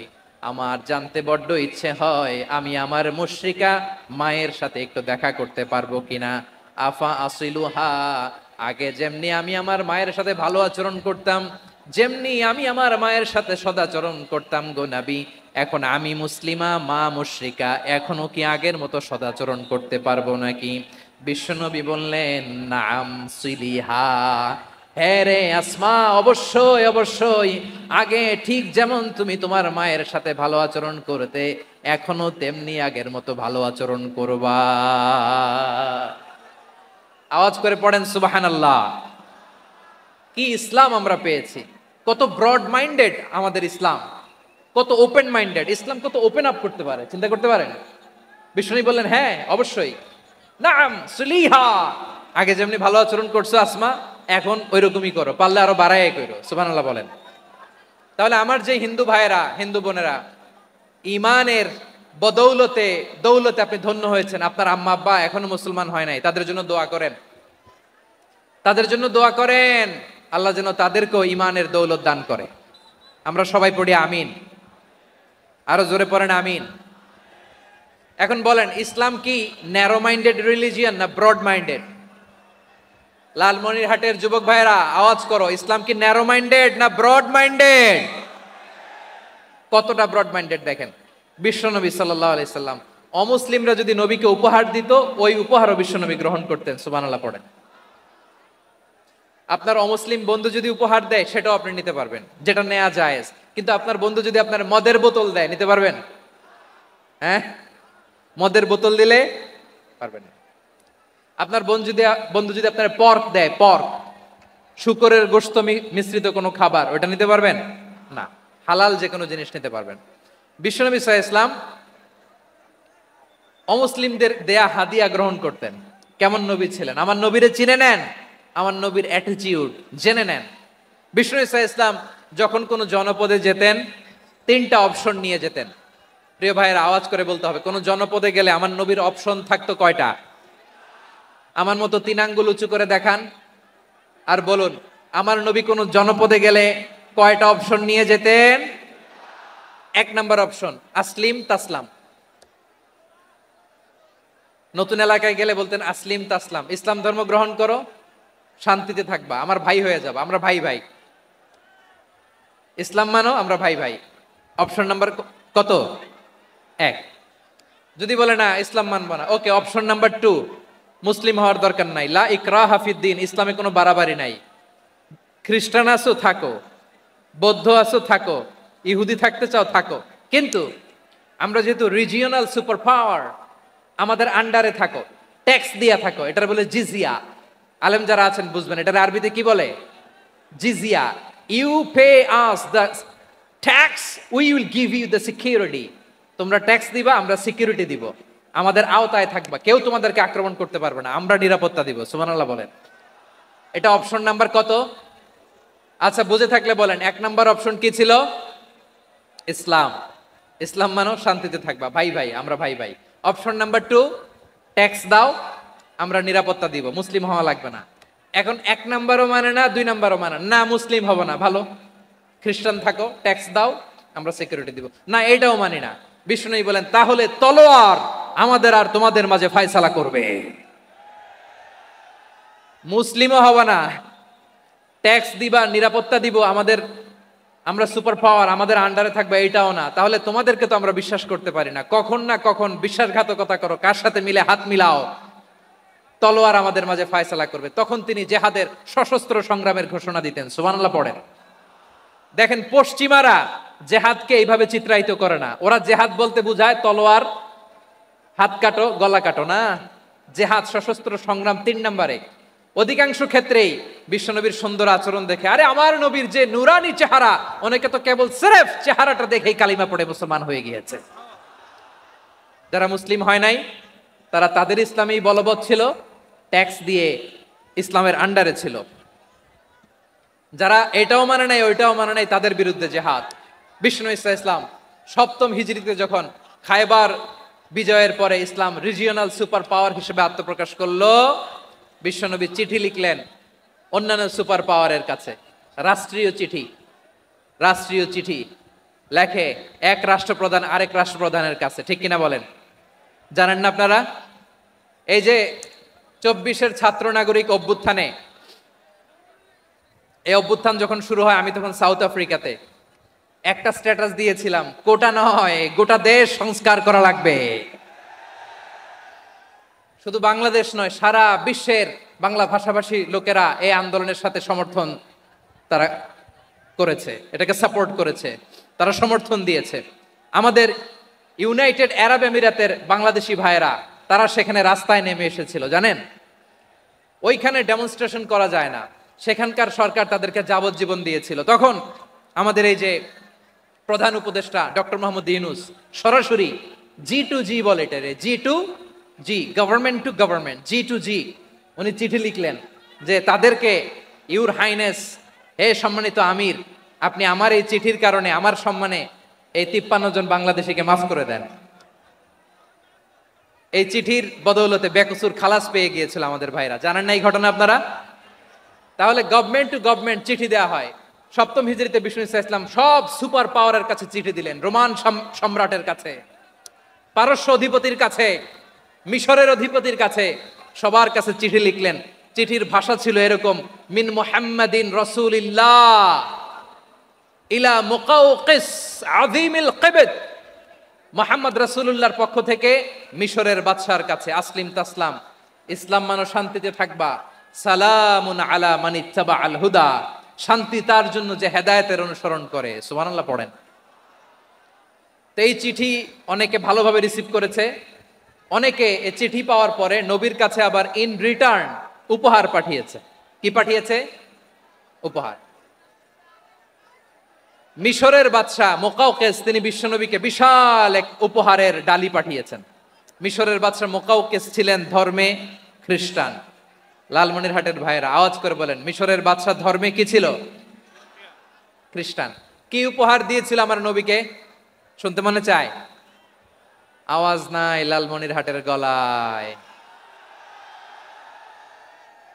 শুনতে মনে চায়? 1000 স্বর্ণ মুদ্রা, 1000 স্বর্ণ মুদ্রা। 2টা খ্রিস্টান দাসী, একজনের নাম মারিয়া বিনতে শামউন আল কিবতিয়া, আরেকজনের নাম সিরিন বিনতে শামউন আল কিবতিয়া। একজন খ্রিস্টান দাস 20 থান কাপড় জামা বানানোর জন্য, আমরা নবী যেন সেলাই করে জামা বানাতে পারে এজন্য 20 থান কাপড়, 20 থান ফাইন গার্মেন্ট। সুবহানাল্লাহ পড়বেন না? এরপরে একটা গাধা যেটার নাম ছিল ওফাইর, আর একটা খচ্চর এটার নাম ছিল দুলদুল। খচ্চর চিনেন? গাধা আর ঘোড়ার ক্রসিং এ যে প্রাণীটা দুনিয়াতে আসে ওটার খচ্চর বলে। তো এই যে সুপার পাওয়ার, খ্রিস্টান বাদশার কাছে নবী চিঠি লিখলেন, ওই খ্রিস্টান বাদশা আমার নবীকে উপহার দিল, বিশ্বনবী এই উপহারগুলো সানন্দে গ্রহণ করেছে। সুবহানাল্লাহ পড়বেন না? তাহলে অমুসলিম কেউ যদি আপনাকে উপহার দেয়, হালাল উপহার হলে আপনি গ্রহণ করতে পারবেন। অনুরূপভাবে পারস্যের বাদশাহ, রোম সম্রাট বিশ্বনবীকে উপহার পাঠিয়েছেন, আমার নবী সবগুলো উপহার গিফট গ্রহণ করেছেন। সুবহানাল্লাহ বলেন। তাহলে প্রিয় লালমনিরহাট, আওয়াজ করে বলুন, ইসলাম কি ন্যারো মাইন্ডেড রিলিজিয়ন না ব্রড মাইন্ডেড? আম্মাজান আয়েশার কাছে মাসালা জানতে চায় মেয়েরা, হে আম্মাজান, অগ্নি উপাসকেরা তাদের ঈদের দিন নওরোজের সময় আমাদেরকে পাখি দেয়, নেওয়া যাবে? উনি বললেন, ওরা জবাই করে দিলে নেওয়া যাবে না, কিন্তু ওরা যদি ফলমূল এরকম খাবার দেয় এগুলো নেওয়া যাবে। তার মানে অমুসলিমদের দেয়া উপহার এটা গ্রহণ করা যায়। সুবহানাল্লাহ বলেন। শুধু তাই নয়, বিষ্ণু ঈসা ইসলাম অমুসলিমদের সাথে আর্থিক লেনদেনও করেছেন, ফিনান্সিয়াল ডিলিং করেছেন। অমুসলিমদের সাথে প্রয়োজনে আপনি ফিনান্সিয়াল ডিলিং করতে পারবেন। আমরা প্রায় দেখি বাজারের মিষ্টির দোকানগুলো আমার হিন্দু ভাইদের। লালমনিরহাটে মিষ্টির দোকান, দইয়ের দোকান কারা চালায়? হিন্দুরা চালায় না? তারপরে যে বারবার শপ, চুল কাটে যে নাপিত, অধিকাংশ নাপিতের দোকানে কারা? আমার হিন্দু ভাইরা।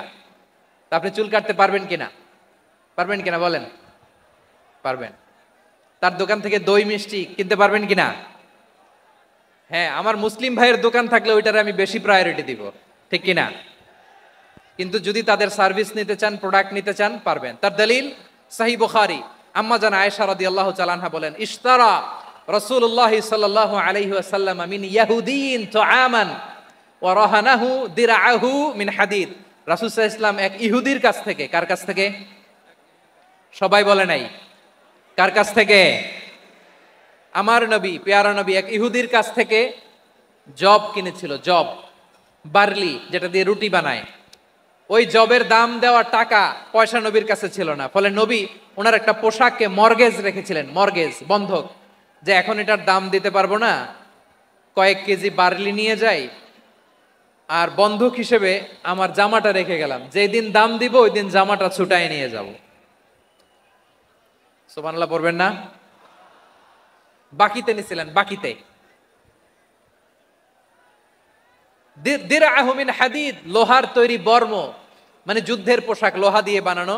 বিশ্বনবী বললেন, কয়েক কেজি জব দাও, টাকাটা পরে দিব, এখন টাকা নাই, বন্ধক হিসেবে, মর্গেজ হিসেবে আমার জামা রেখে গেলাম, যখন টাকা দিব জামা ছুটায় নিব।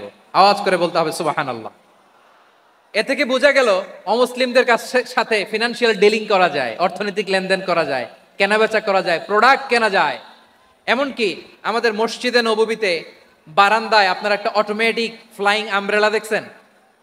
সূর্য যখন বাড়ে মসজিদে নববীর বারান্দায় ইয়ার্ডের মধ্যে অটোমেটিক্যালি কিছু আমব্রেলা আছে, সাঁ করে খুলে যায়, আর সূর্যের তাপ লাগে না। আবার সন্ধ্যাবেলায় এই আমব্রেলাগুলো ওরা ক্লোজ করে ফেলে, দেখেন নাই না? দেখছেন? এই মসজিদে নববীকে সর্বোচ্চ উন্নত মানের কনস্ট্রাকশন ইনফ্রাস্ট্রাকচারে ডেভেলপ করার জন্য কর্তৃপক্ষ কিছু অমুসলিম ইঞ্জিনিয়ারের, ডিজাইনারের সহায়তা নিয়েছিল। সুবহানাল্লাহ বলেন। কোন দলিলের ভিত্তিতে? এই দলিলের ভিত্তিতে যে বিষ্ণু ঈসা ইসলাম অমুসলিমদের সাথেও লেনদেন করেছেন। আওয়াজ করে বলতে হবে আল্লাহু আকবার। শুধু তাই নয়, ইন কেস অফ ইমার্জেন্সি, প্রয়োজনে ইসলামের খাতিরে, ইসলামকে সামনের দিকে এগিয়ে নিয়ে যাওয়ার জন্য অমুসলিমদের সাপোর্ট নেওয়া জায়েজ আছে। সুবহানাল্লাহ বলেন। অমুসলিমদের সাপোর্ট নেয়া, তাদের থেকে অর্থ নেয়া, পলিটিক্যাল সাপোর্ট, পলিটিক্যাল অ্যাসাইলাম নেওয়া জায়েজ আছে। আমাদের অনেক বিশ্ববরেণ্য দায়ীরা আমেরিকায় অস্থায়ীভাবে অ্যাসাইলাম নিয়ে থাকে, নিজের দেশে গেলে ফাঁসিতে ঝুলাই দিবে। যুগ যুগ ধরে দায়ীদের উপরে এরকম অত্যাচার আর নির্যাতন আছে না নাই? মিশরের অনেক দায়ীরা পাশ্চাত্যে যেয়ে থাকে, এই যে তারা পলিটিক্যাল অ্যাসাইলাম নিয়ে থাকে, রাজনৈতিক আশ্রয়, এটা জায়েজ আছে না? এটা যে জায়েজ আছে তার প্রমাণ স্বয়ং বিশ্বনবী সাল্লাল্লাহু আলাইহি ওয়াসাল্লাম পলিটিক্যাল সাপোর্ট নিয়েছিলেন অমুসলিমদের কাছ থেকে। সুবহানাল্লাহ বলেন। খুব মজাদার একটা ঘটনা শুনবেন, আপনাদের আগ্রহ দেখে তো মনে হয় না শোনার ইচ্ছা আছে। আছে আছে গলায় জোর আছে? লিল্লাহে তাকবীর, লিল্লাহে তাকবীর, নারায়ে তাকবীর। মাশাআল্লাহ।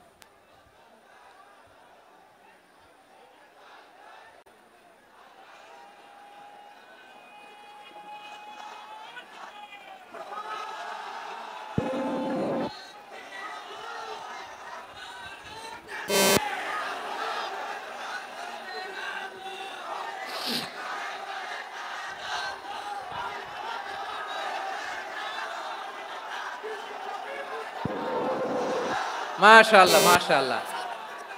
থামুন, থামুন আমার ভাইরা। বিশ্বনবীর বয়স তখন প্রায় 51 বছর। কত বছর? বিশ্বনবীর সবচেয়ে কাছের মানুষ খাদিজা রাদিয়াল্লাহু তাআলা আনহা ইন্তেকাল করেছেন। বিশ্বনবী বড্ড কষ্ট পেলেন, হৃদয়টা ভেঙে খান খান। যিনি ঘরের ভেতরে বিশ্বনবীকে সান্ত্বনা দিতেন, ভালোবাসা দিতেন, বাইরে গেলে কোরাইশরা বকাঝকা করে, অত্যাচার করে, কিন্তু আম্মাজান খাদিজা রাদিয়াল্লাহু তাআলা আনহা ঘরটারে এমন শান্তির নীড় বানায় রেখেছেন, এই ঘরের ভিতরে ঢুকলে বিশ্বনবীর কলিজাটা ঠান্ডা হয়ে যেত। এজন্য রব্বুল আলামিন বলেন, খাদিজা, ও আমার বান্দি খাদিজা, জান্নাতে এমন স্পেশাল একটা ঘর আমি তোমার জন্য রেডি করে রেখেছি। ওই ঘরের মধ্যে কোনো আওয়াজ নাই, ওই ঘরের মধ্যে কোনো নয়েজ নাই, ওই ঘরে কোনো বিশৃঙ্খলা নাই। কারণ মক্কার জমিনে আমার নবী কোরাইশদের বিশৃঙ্খলা, নয়েজ আর ঝামেলাগুলোকে উপেক্ষা করে যখন তোমার ঘরের ভিতরে ঢুকতো, ঘরটারে তুমি শান্তির নীড়, ঠান্ডা, নীরব, নিস্তব্ধ, নিঝুম আর শান্তির নীড় বানিয়ে রেখেছো। এজন্য জান্নাতে স্পেশাল একটা শান্তির নীড় আমি তোমারে উপহার দেব। ওই প্রিয়তমা স্ত্রী খাদিজা ইন্তেকাল করলেন, বিশ্বনবীর হৃদয় ভেঙে খান খান। আবার ওনার চাচা আবু তালেব ইন্তেকাল করলেন, যিনি পলিটিক্যাল শেল্টার দিতেন নবীকে। কে দিতেন? আবু তালেবের ভয়ে, বিশ্বনবীর এই চাচার ভয়ে কোনো মুশরিক নবীর গায়ে হাত দেওয়ার সাহস পায় নাই। এখন স্ত্রীও নাই, চাচাও নাই, নবীকে আশ্রয় দেওয়ার কেউ নাই। নবীর চারদিকে অন্ধকার। নবী এখন কই যাবেন? আমার পেয়ারা নবী নতুন স্টেশন খুঁজতেছেন, নতুন দাওয়াতি প্ল্যাটফর্ম খুঁজতেছেন। তিনি যায়েদ বিন হারেসা রাদিয়াল্লাহু তাআলা আনহুকে নিয়ে মক্কার পাশের একটা নেইবরিং সিটি তায়েফে চলে গেলেন। কোথায় চলে গেলেন? লালমনিরহাটের ভাইয়ের আওয়াজ করে বলেন, কোথায় গেলেন? তায়েফে চলে গেলেন দিনের দাওয়াত দেওয়ার জন্য। কি দেওয়ার জন্য? নাকি জমি কিনতে গেছিলেন? জমি কিনতে? দুনিয়ার যশ খ্যাতির জন্য? নিজের কোনো লাভের জন্য? তায়েফবাসীদেরকে জাহান্নামের আগুন থেকে বাঁচানোর জন্য। আওয়াজ করে বলতে হবে, ঠিক কিনা? বিশ্বনবী বিশাল মরুপথ, পাহাড়ি পথ পাড়ি দিয়ে তায়েফের মরুজমিনে গেলেন কোরআনের দাওয়াত নিয়ে, ইমানের দাওয়াত নিয়ে। কিন্তু তায়েফের লোকেরা বিশ্বনবীর দাওয়াতকে শুধু প্রত্যাখ্যান করেই থামে নাই, তারা বিশ্বনবীর সাথে অত্যন্ত খারাপ আচরণ করেছে। বিশ্বনবীকে শারীরিকভাবে হেনস্থা করেছে, আমার নবীকে শারীরিকভাবে অত্যাচার করেছে, আমার পেয়ারা নবীর গায়ে পাথর মেরেছে, বিশ্বনবীর গা বেয়ে ঝরঝর করে রক্ত ঝরেছে, নবী জামিনের মধ্যে লুটিয়ে পড়েছেন, আবার মেরেছে। আবার নবী হাঁটতে শুরু করলেন, পেছন থেকে আবার মেরেছে। আবার নবী রক্তাক্ত হয়ে জামিনের মধ্যে লুটিয়ে পড়লেন, আবার মেরেছে। বিশ্বনবীর মতো এত সুশ্রী মানব, বিশ্বনবীর মতো এত শুভ্র মানব, বিশ্বনবীর মতো এমন চমৎকার দেহাবয়ব দিয়ে রব্বুল আলামিন কাউকে বানান নাই। এরকম চমৎকার মানুষটাকে তারা তায়েফের ওই জমিনে রক্তাক্ত করেছে। বিশ্বনবী দুনিয়ার কোনো স্বার্থের জন্য সেখানে যান নাই, নিজের কোনো লাভের জন্য, প্রাপ্তির জন্য যান নাই, তায়েফবাসীদের জাহান্নামের আগুন থেকে বাঁচাতে গিয়েছেন। ঠিক কিনা বলেন? খে না খে দিন প্রচারের কাজে নিজেকে দিয়েছ বিলিয়ে, তায়েফের কাফিরেরা চিনল না সে আলো, দুষ্ট ছেলেদের পিছু দিল লেলিয়ে। পাথরের আঘাতে ক্ষত বিক্ষত হয়ে সারা শরীর থেকে রক্ত ঝরে। হে রাসূল তোমাকে ভুলি আমি কেমন করে, হে রাসূল তোমাকে ভুলি আমি কেমন করে। পারেন না আপনারা? ধরুন আমার সাথে, হাজার ব্যথা বেদনার পরে ফিরে আসনি তুমি আপন ঘরে, দিনের আলো তুমি ছড়িয়ে দিতে, চলে গেলে মদিনায় মক্কা ছেড়ে। হে রাসূল তোমাকে ভুলি আমি কেমন করে, হে রাসূল তোমাকে ভুলি আমি কেমন করে। ঠিক কিনা বলেন? প্রিয় ভাইরা, তায়েফের ছেলেরা নবীকে রক্তাক্ত করলো। আমার নবী কই যাবে? কই যাবে? মক্কায় জায়গা নাই, তায়েফে জায়গা নাই। তায়েফ থেকে ভারাক্রান্ত মন নিয়ে আমার নবী মক্কায় ফিরে আসলেন। বিশ্ব নবী মক্কায় ঢুকতে পারেন না। মক্কার মরুভূমির দিকে তাকিয়ে, উপত্যকার দিকে তাকিয়ে বিশ্বনবী ধা ধা করে কাঁদেন, ঝরঝর করে। নবীর চেহারা মোবারক থেকে চোখের পানিগুলো বেয়ে বেয়ে পড়ে। আমার জন্মস্থান, আমার শৈশব, কৈশোর, যৌবন কেটেছে এই মক্কায়। আমার এলাকায় আমি ঢুকতে পারি না। বিশ্বনবী মক্কার অনতি দূরে দাঁড়িয়ে জায়েদকে পাঠালেন, জায়েদ যাও দেখো কেউ আমাকে সাপোর্ট করার মতো আছে কিনা, যাও অমুকের কাছে যাও। জায়েদ গেলেন, তারাও প্রত্যাখ্যান করে ফিরিয়ে দেয়। বিশ্বনবী বললেন যাও অমুক লোকের কাছে যাও, তিনিও প্রত্যাখ্যান করে ফিরিয়ে দিলেন। কেউ বিশ্বনবীকে আশ্রয় দিতে রাজি হয় না। নিজ জন্মভূমিতে বিতাড়িত বিশ্বনবী, সর্বশেষ বিশ্বনবী বললেন যাও মুতঈম ইবনে আদির ঘরে যাও। মুতঈম ইবনে আদি মুশরিক, তার কাছে যাও। গেলেন, মুতঈম ইবনে আদি রাজি হয়ে গেল। সুবহানাল্লাহ বলেন। দেখেন, অনেক বিপদের সময়ও আমি নিজে সাক্ষী, সামাজিকভাবে রাজনৈতিকভাবে কত ঝঞ্ঝা, কত ষড়যন্ত্র, কত কনস্পাইরেসি পাড়ি দিয়ে আমাদেরকে সামনে এগিয়ে যেতে হয়। এই শত্রুদের ভেতরেও একজনকে দাঁড় করিয়ে দেয় যে আল্লাহর কোরআনের জন্য রেডি হয়ে যায়। পড়েন সুবহানাল্লাহ।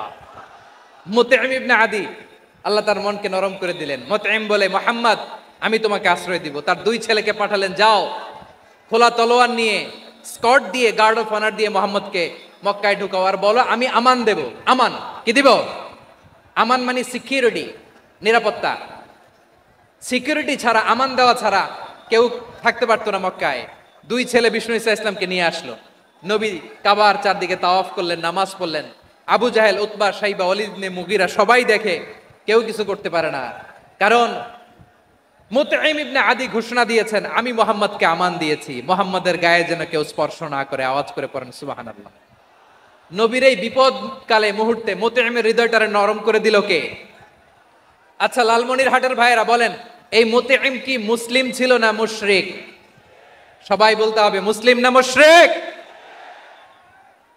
তাহলে মুশরিকের কাছ থেকে নবী পলিটিক্যাল অ্যাসাইলাম, আধুনিক রাষ্ট্রবিজ্ঞানের ভাষায় পলিটিক্যাল অ্যাসাইলাম, যেটাকে বলে রাজনৈতিক আশ্রয়, ওনার আমান বা নিরাপত্তার এই ঘোষণায় তিনি মক্কায় ঢুকলেন। যতদিন নিরাপত্তা ছিল ছিলেন।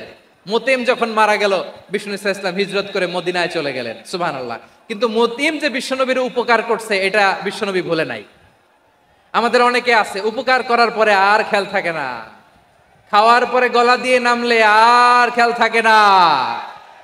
এরকম আছে না নাই? আমার নবী ভুলে নাই। বদরের প্রান্তরে 70 জন কাফেরকে যখন বন্দী করে বিশ্বনবীর সামনে হাঁটু গেড়ে দাঁড় করানো হলো, বসানো হলো, 70 জন কাফের। কয়জন?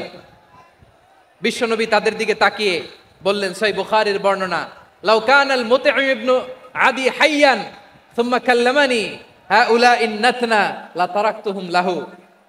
বদরের প্রান্তরে 70 জন বন্দী কাফিরের দিকে তাকিয়ে আমার নবী বললেন, আজকে মুতঈম ইবনে আদি যদি বেঁচে থাকতো আর তোমাদের 70 জনের ব্যাপারে যদি মুতঈম এক বাক্যে একটা সুপারিশ করত, তার সম্মানে আজকে তোদের সবাইরে আমি মাফ করে দিতাম।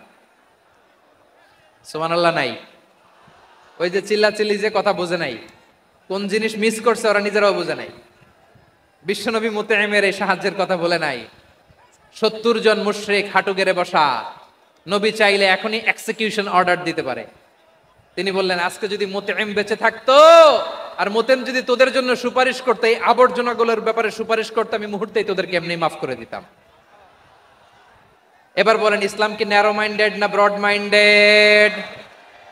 শুধু তাই নয়, যাকে যে সম্মান দেয়ার আমার নবী দিতেন, হোক আস্তিক হোক নাস্তিক, হোক মুসলিম হোক অমুসলিম। বিষ্ণু ইসলাম যখন রোমান সম্রাটের কাছে চিঠি লিখেছেন, আমার প্রিয় লালমনিরহাটের ভাইরা, অল্প কয়েক মিনিট কয়েকটা জরুরি কথা বলবো, এদিকে তাকান, এদিকে তাকান।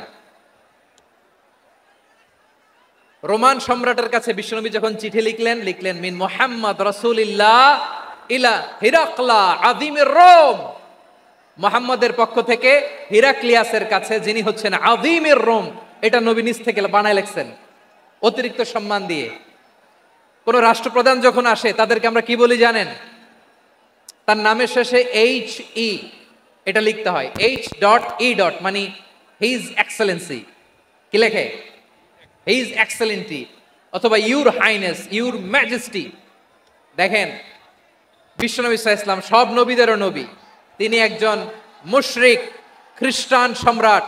রোমান সম্রাটের কাছে চিঠি লিখতে যায়, লিখতেছে ইলা হিরাকলা আযীমির রোম, হিরাক্লিয়াসের কাছে আমার চিঠি, যিনি রোমের আযীম, হিজ হাইনেস, মানে রোমের অনেক সম্মানিত এক বাহাদুর। আওয়াজ করে বলেন সুবহানাল্লাহ। তার মানে যাকে যে সম্মান দেয়ার এটা বিশ্বনবী দিতেন। এমনকি যেই ইহুদিরা ভালো ছিল, এই ইহুদিদেরও প্রশংসা করেছেন বিশ্বনবী মুহাম্মদুর রাসূলুল্লাহ সাল্লাল্লাহু আলাইহি ওয়াসাল্লাম। এক ইহুদির প্রশংসা করেছেন বিশ্বনবী। ইহুদির কার? আমি তো আমার ভাইয়ের প্রশংসা করি না, আমি তো এক আলেম আরেক আলেমরে স্পেস দেই না, আমি তো এক দায়ী আরেক দায়ীর সাথে বসতে চাই না। আমার নবী ইহুদির প্রশংসা করে। কার প্রশংসা? ওই ইহুদির নাম ছিল মুখাইরেক। সিরাত গ্রন্থ ঘাটলে পাবেন। তিনি বলেছেন মুখাইরেক খাইরু ইয়াহুদ, Mukhayriq is the best of the Jews. জুইশদের মধ্যে সে সবচেয়ে ভালো। কেন প্রশংসা করলেন তার? এর কারণ মদিনা চার্টারে কথা ছিল সব ধর্মের মুসলিম, মুশরিক, ইহুদিরা মিলে মদিনাকে রক্ষা করবে। কিন্তু তৃতীয় হিজরিতে যখন উহুদের যুদ্ধ শুরু হলো, সবার কথা ছিল যেই আক্রমণ করে আমরা মদিনাকে বাঁচাবো। কোন শহরকে বাঁচাবো? মদিনাকে। কিন্তু কুরাইশরা যখন অ্যাটাক করলো, ইহুদিরা আর আসে না, ইহুদিরা আর বেরোয় না। বিষ্ণু বললেন, ওহে ইহুদিরা, তোমরা না চুক্তি করলে আমার সাথে যে মদিনা বাঁচাতে সবাই ঝাঁপিয়ে পড়বো, আসো। একটা ইহুদিও বেরোয় না, কেউ আসে না সেদিন, একজন ছাড়া। তার নাম মুখাইরেক। তার নাম কি? মুখাইরেক বাহাদুরের মতো ঘোড়সাওয়ার হয়ে বেরিয়ে গেলেন এবং বললেন, গোটা ইহুদি সাম্রাজ্যের একজনও যদি না আসে, আমি মুখাইরেককে কেউ ঘরে আটকে রাখতে পারবে না। বেরিয়ে আসলেন, এসে বললেন, আমি মুহাম্মদের পক্ষে যুদ্ধ করব। আমি মারা গেলে আমার সম্পদ আমার উত্তরাধিকারীরা পাবে না, আমার সম্পদ তোমরা মুহাম্মদকে দিয়ে দিবা। সুবহানাল্লাহ বলেন। উহুদের ময়দানে 70 জন মুসলমান শহীদ হলো। এই ইহুদি, সেও মুসলমানের পক্ষে যুদ্ধ করে নিহত হলো। সুবহানাল্লাহ বলেন। মুসলিমদের লাশ যখন নিয়ে আসা হলো, এই মুখাইরিকের লাশও নিয়ে আসা হলো। মুসলিমদের লাশের পাশে মুখাইরিকের লাশ দেখে বিশ্বনবী মুখাইরিকের প্রতি অনেক খুশি হলেন। আর বিশ্বনবী খুশি হয়ে বললেন, মুখাইরিক খায়রু ইয়াহুদ, মুখাইরিক যদিও তুমি ইহুদি, তারপরেও তুমি সব ইহুদিদের মধ্যে সেরা ইহুদি। পড়েন সুবহানাল্লাহ। আমার নবী ইহুদিকেও সম্মান দিতে কার্পণ্য করে নাই। আওয়াজ করে বলেন আল্লাহু আকবার। প্রিয় ভাইরা, এবার সর্বশেষ আওয়াজ করে বলেন, ইসলাম কি ন্যারো মাইন্ডেড নাকি ব্রড মাইন্ডেড? সবাই বলেন, ন্যারো মাইন্ডেড না ব্রড মাইন্ডেড? এজন্য অমুসলিম হইলেই তারা আমাদের শত্রু নয়। শত্রু কারা? এই লালমনিরহাটের ভাইয়েরা শোনেন, শত্রু কারা? যে সমস্ত অমুসলিম আমাদেরকে নিশ্চিহ্ন করে দিতে চায়, যে সমস্ত অমুসলিম আমাদের ভূখণ্ড থেকে আমাদেরকে তাড়িয়ে দিতে চায়, যে সমস্ত অমুসলিম আমার ধর্ম নিয়ে তুচ্ছতাচ্ছিল্য করে চিল্লায় বলেন ঠিক কিনা, তারা আমাদের শত্রু। সাধারণ অমুসলিমরা আমার শত্রু নয়। এই যে হিন্দুরা থাকে, এরা আমার ভাই, বৌদ্ধরা আমার ভাই, খ্রিস্টানরা আমার ভাই, ইহুদিরা আমার ভাই। তারা দিনই ভাই নয়, তারা মায়ের পেটের ভাই নয়, তারা মানবিক দিক থেকে ভাই। ও মানুষ, আমিও মানুষ। ইসলাম মানুষকে সম্মান করে, চিল্লায় বলো ঠিক কিনা। যারা আমাদের অস্তিত্বকে নিশ্চিহ্ন করতে চায়, যারা আমাদের ভূখণ্ডকে দখল করতে চায়, যারা আমাদেরকে নিয়ে মকারি করে, ফান করে, টিটকারি করে, আমার ধর্ম নিয়ে খেলা করে, তাচ্ছিল্য করে, ওদের বিরুদ্ধে আমাদের জিহাদ। সাধারণ মুসলিম আমাদের শত্রু নয়। আপনি জানেন নিউ ইয়র্কে, আমি তো নিউ ইয়র্কে ছিলাম অনেকদিন, ওখানে ফিলিস্তিনিদের পক্ষে যখন আমরা মিছিল করেছি, অনেক ইহুদি আমাদের সাথে মিছিলে দাঁড়িয়েছে। কারণ ওরাও জানে এই ভূখণ্ড ফিলিস্তিনিদের ভূখণ্ড। আওয়াজ করে বলো লালমনিরহাট ঠিক কিনা। ইসরায়েলের রাজধানী খোদ তেল আবিবে অনেক ইহুদিরা বেঞ্জামিন নেতানিয়াহু তার বিরুদ্ধে মিছিল করেছে। তো তারা কি আমাদের শত্রু? না। অনেক খ্রিস্টান আমাদের সাথে, আমাদের স্বার্থ রক্ষায় আমাদের পাশে দাঁড়িয়েছে। খেয়াল রাখবেন, হিন্দু আর হিন্দুত্ববাদ এক নয়, ইহুদি ধর্ম আর জায়নিজম এক নয়। জায়নিজমের বিরুদ্ধে আমাদের সংগ্রাম, আমাদের জেহাদ। চিল্লায় বলেন ঠিক কিনা। এই যে ফিলিস্তিনের ভাইয়েরা, তারা তাদের স্বাধীনতা সংগ্রামের জন্য লড়াই করছে, করে যাচ্ছে, আমরা এটাকে সমর্থন জানাই। চিল্লায় বলো ঠিক কিনা। কাশ্মীরের ভাইয়েরা স্বাধীনতার জন্য সংগ্রাম করছে, আমরা সেই সংগ্রামকে সমর্থন জানাই। আওয়াজ করে বলো ঠিক কিনা।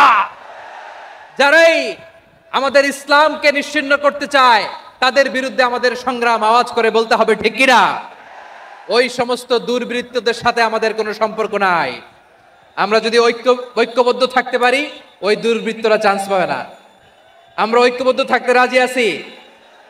লালমনিরহাটের ভাইয়েরা, আমরা ঐক্যবদ্ধ থাকলে ওই দুর্বৃত্তদের কালো হাত ভেঙে দিতে আমাদের সময় লাগবে না। তাদের কালো হাত ভেঙে দিতে রাজি আছে মুসলমান? কারা কারা রাজি? দু হাত তুলে দেখাও।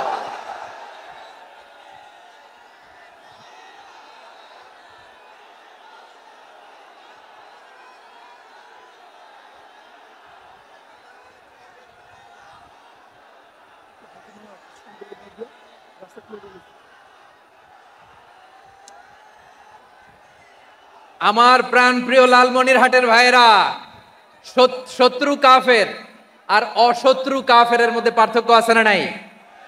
আবু তালেবও মুশরিক, আবু জাহেলও মুশরিক, কিন্তু দুই মুশরিকে পার্থক্য আছে না নাই? আবু তালেব নবীর চাচা, মুশরিক, মারা গিয়েছে মুশরিক অবস্থায়, কিন্তু আজীবন আমার নবীকে আগলে রেখেছে, আমার নবীকে সাপোর্ট করেছে, ভালোবেসেছে। আবু জাহেলও মুশরিক, মারা গিয়েছেও মুশরিক হিসেবে, আজীবন আমার নবীর বিরুদ্ধাচারণ করেছে। আবু জাহেলের শক্তি, সামর্থ্য, স্ট্র্যাটেজি, প্ল্যান সব আমার নবীর বিরুদ্ধে ছিল।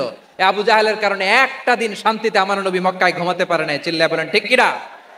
এজন্য রব্বুল আলামিন বলেন, লা ইয়ানহাকুমুল্লাহু আনিল্লাযীনা লাম ইউকাতিলুকুম ফিদ-দীন ওয়া লাম ইখরিজুকুম মিন দিয়ারিকুম আন তাবাররুহুম ওয়া তুকসিতু ইলাইহিম ইন্নাল্লাহা ইউহিব্বুল মুকসিতিন। আল্লাহ বলে, গোলামেরা শোনো শোনো, যে সমস্ত অমুসলিম তোমাদের সাথে ধর্মযুদ্ধে লিপ্ত হয় না, তোমাদের বিরুদ্ধে যে সমস্ত অমুসলিম অস্ত্র ধরে না, যে সমস্ত অমুসলিম তোমাদেরকে তোমাদের জন্মস্থান থেকে, ভূখণ্ড থেকে তাড়িয়ে দেয় না, তাদের সাথে ভালো আচরণ করতে আমি আল্লাহ নিষেধ করি নাই। তাদের সাথে সদাচরণে কোনো নিষেধাজ্ঞা নাই, বরং তাদের সাথে সদাচরণ করো, এটাই আমি আল্লাহ চাই। তাহলে আমার যে অমুসলিমরা আমাদের সাথে শত্রুতা করে না, তুচ্ছতাচ্ছিল্য করে না, আমাদের ভূমি থেকে আমাদেরকে উচ্ছেদ করতে চায় না, আমাদের বিরুদ্ধে অস্ত্র ধরে না, ওই অমুসলিম ভাইদের সাথে আমাদের কোনো দ্বন্দ্ব আছে? কোনো বিরোধ আছে? বরং আছে ভালোবাসা। বরং আছে কি? এই ভালোবাসা দিয়ে আমরা বিশ্ব জয় করব। রাজি আছো মুসলমান? আমাদের পুঁজি ভালোবাসা। আমাদের পুঁজি কি? এবার আওয়াজ করে বলেন, আমার এই পুরো আলোচনা থেকে the religious coexistence, peaceful coexistence, শান্তিপূর্ণ সহাবস্থান, কমিউনাল হারমোনি, এই সাম্প্রদায়িক সম্প্রীতি, এই আলোচনা থেকে কি বুঝলেন? ইসলাম কি ন্যারো মাইন্ডেড না ব্রড মাইন্ডেড? এই ব্রড মাইন্ডেড হৃদয় নিয়ে, ভালোবাসা দিয়ে আমরা বিশ্ব জয় করতে চাই। রাজি আছেন? আল্লাহ কবুল করুক। আমরা সবাই পড়ি আমিন। লালমনিরহাটের জেলা স্টেডিয়ামে আমার প্রিয় মায়েরা, বোনেরা, আপনাদের জন্য একটা হাদিস বলে শেষ করব। বিশ্বনবী বলেন, আমার মায়েরা খেয়াল করে শুনুন, বিশ্বনবী আপনাদের উদ্দেশ্য করে বলেন, আল মারআতু ইযা সাল্লাত খামসাহা ওয়া সামাত শাহরাহা হাফিজাত ফুরুজাহা আতাআত বা'লাহা ফালতাদখুল মিন আইয়ি আবওয়াবিল জান্নাতি শাআত। বিশ্বনবী বলেন, ও রমণীরা, ও নারীরা, যে সমস্ত নারী এই চারটা কাজ করবে, এই 4টা কাজের গ্যারান্টি দিবে, তাদেরকে জান্নাতের 8টা দরজার গ্যারান্টি দেয়া হবে। কি 4টা কাজ? 1 নাম্বার, আল মারআতু ইযা সাল্লাত খামসাহা, যে নারী 5 ওয়াক্ত নামাজ পড়ে কি করে? জেলা স্টেডিয়ামে অবস্থানরত আমার নারীরা, বোনেরা, বিশ্বনবী আপনাদেরকে 4টা কাজের কথা বলেছেন, খুব বেশি না। 4টা করলে 8 জান্নাতের দরজা সব খোলা। কোনটা দিয়ে যাবেন? যেটা দিয়ে মনে চায়। 1 নাম্বার 5 ওয়াক্ত নামাজ। আমার বোনেরা জোহরের নামাজ পড়তে পড়তে এটা আসরে নিয়ে যায়, আসর পড়তে পড়তে এটা মাগরিবে নিয়ে যায়, এরকম আছে না নাই? লালমনিরহাটে হয়তো নাই। আমার বোনেরা এটা করবেন না। ইন্নাস সালাতা কানাত আলাল মুমিনিনা কিতাবাম মাওকুতা, সময় মতো পড়বেন। সামাত শাহরা, রমাদানের রোজাগুলো রাখবেন। হাফিজাত ফুরুজাহা, যে নারী তার চরিত্রকে হেফাজত করে, তার প্রাইভেট হেফাজত করে, তার লজ্জাস্থান হেফাজত করে। ও মায়েরা, আপনার এই গর্ভ যে কত দামি আপনি জানেন না। আপনার এই গর্ভ থেকে জন্মাবে আগামীর সালাহুদ্দিন আল আইয়ুবী। আপনার গর্ভ থেকেই জন্মাবে ইমাম আল মাহদি আল মুনতাজার। আপনার পেট থেকে জন্মাবে আবু সাইদের মতো বীর সৈনিক। আপনার পেট থেকে জন্মাবে মুগ্ধের মতো বীর মুজাহিদ। আপনি জানেন না কে আসবে আপনার পেট থেকে। সময়টাকে কাজে লাগান, ইসলামকে বুঝেন, মানেন, আমাদের ইসলামিক লেকচারগুলো শোনেন। আমরা যে বার্তাগুলো, ইনস্ট্রাকশনগুলো, দিক নির্দেশনাগুলো আপনাদের খেদমতে রাখি, এগুলো মেনে চলুন। আপনিই পারেন আপনার ঘরটাকে জান্নাতের টুকরা বানাতে। একটা family, it's a very big institution and you are the MD, the managing director of this institution. চিল্লায় বলেন ঠিক কি না? চাইলেই পারেন ঘরটারে জান্নাতের টুকরা বানাতে। 5 ওয়াক্ত সালাত, রমাদানের রোজা, নিজের চরিত্রের হেফাজত, ও আতাআত বালাহা, স্বামীর আনুগত্য। এটাতে অনেকে ভুল করে থাকে। হায় রে আমার বোনেরা, স্বামীর আনুগত্যকে এটা নিজের অপমান মনে করবেন না। আপনার স্বামী আপনার সবচেয়ে বড় গার্ডিয়ান, তিনি আপনার সবচেয়ে ভালো চায়। নারী কখনো গার্ডিয়ানশিপের বাইরে থাকতে পারে না। হয় আপনি বাবার গার্ডিয়ানশিপের ভেতরে, বাপ না থাকলে ভাই আপনার গার্ডিয়ান, ভাই না থাকলে চাচা গার্ডিয়ান, বিয়ের পরে আপনার স্বামী আপনার গার্ডিয়ান। শরিয়া সম্মত স্বামীর আদেশগুলো আপনি মেনে চলবেন, কিন্তু শরিয়া বিরুদ্ধ কোনো আদেশ মানতে আপনি বাধ্য নয়। আওয়াজ করে বলুন সবাই ঠিক কি না? এই 4টা কাজ যদি কোনো নারী করে, বিশ্বনবী বলেন জান্নাতের 8টা দরজা খোলা। তোমার যেটা দিয়ে মনে চায় সেটা দিয়ে জান্নাতে তুমি এন্ট্রি নিতে পারবা। আমরা এখানে লালমনিরহাটের সোহরাওয়ার্দী ময়দানে আজকে যেমন একত্রিত হতে পারলাম, আল্লাহর জান্নাতেও যেন একত্রিত হতে পারে। আল্লাহ তুমি তৌফিক দান করো।